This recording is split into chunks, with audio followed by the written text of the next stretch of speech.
Daddy's army, വയസ്സൻ പട. കഴിഞ്ഞ കുറച്ച് സീസണുകളായിട്ട് ചെന്നൈ സൂപ്പർ കിങ്സ് അറിയപ്പെടുന്നത് ഇങ്ങനെയാണ്. എന്നാൽ ഇത്തവണത്തെ ലേലത്തോടെ ഒരു ജെൻസി ടീമായി CSK മാറിക്കഴിഞ്ഞു. തങ്ങളുടെ സ്ഥിരം ശൈലിയിൽ നിന്നും ടീം മാറി ചിന്തിച്ചിരിക്കുന്നു. എക്സ്പീരിയൻസ്ഡ് താരങ്ങളെ ടീമിലെത്തിച്ചിരുന്ന ടീമിൽ നിന്നും അൺക്യാപ്ഡ് താരങ്ങളെ ടീമിലെത്തിക്കുന്ന CSKയാണ് ഇത്തവണ കണ്ടത്. ഒരുപാട് യങ് ടാലൻസ് ഉണ്ട് എങ്കിലും 6ാം കിരീടം ഉയർത്താൻ ഈ ടീമിന് സാധിക്കുമോ? ഓപ്ഷന് മുൻപ് തന്നെ സഞ്ജുവിനെ ടീമിലെത്തിച്ച് തങ്ങളുടെ ടോപ്പ് ഓർഡർ CSK സുരക്ഷിതമാക്കി. അതുകൊണ്ട് തന്നെ ഒരു ടോപ്പ് ഓർഡർ ബാറ്ററിന് വേണ്ടി CSK ലേലത്തിൽ പോയില്ല. ഏവരെ ഞെട്ടിച്ചുകൊണ്ടാണ് പ്രശാന്ത് വീറിനെയും കാർത്തിക് ശർമ്മയും 14.2 കോടി വീതം നൽകി CSK ടീമിലെത്തിച്ചത്. ജഡേജയ്ക്ക് പറ്റിയ ഒരു റീപ്ലേസ്മെന്റാണ് പ്രശാന്ത്. മികച്ച ഫിനിഷിംഗ് സ്കില്ലാണ് രാജസ്ഥാൻ താരമായ കാർത്തിക്കിന് CSK ടീമിൽ ഇടം കിട്ടാൻ കാരണം. പക്ഷേ ഇത്രയും വലിയ തുകയ്ക്ക് ടീമിലെത്തിയ ഇരുവർക്കും നികത്തേണ്ടത് ധോണിയുടെയും ജഡേജയുടെയും റോളാണ്. അതിനവർക്ക് കഴിയുമോ എന്നത് വലിയ ചോദ്യമാണ്.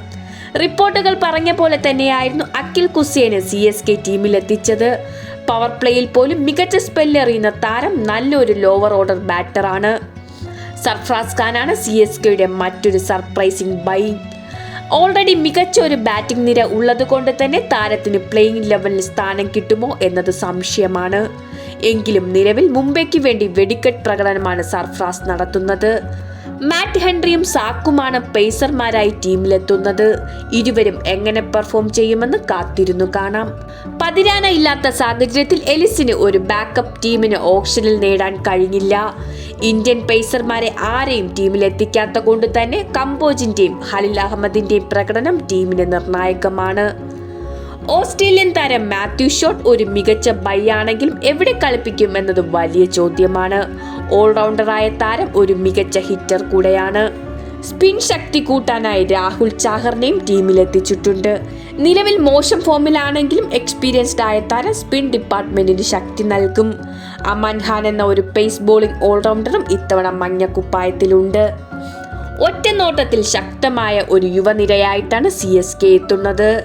ഇന്നലത്തെ ടീമിൽ നിന്നും നാളത്തെ ടീമിലേക്ക് CSK മാറിയിട്ടുണ്ട്. പക്ഷേ യുവതാരങ്ങൾ IPL പോലത്തെ വലിയ സ്റ്റേജിൽ എങ്ങനെ കളിക്കുമെന്നത് വലിയ ചോദ്യമാണ്. ടാലന്റിന്റെ കാര്യത്തിൽ ഈ ടീമിൽ സംശയമൊന്നുമില്ല. ഗെഗ്വാദിന്റെയും സഞ്ജുവിന്റെയും പ്രകടനമായിരിക്കും ഈ സീസണിൽ CSKയുടെ പ്രകടനം എങ്ങനെയാകുമെന്ന് തീരുമാനിക്കുക.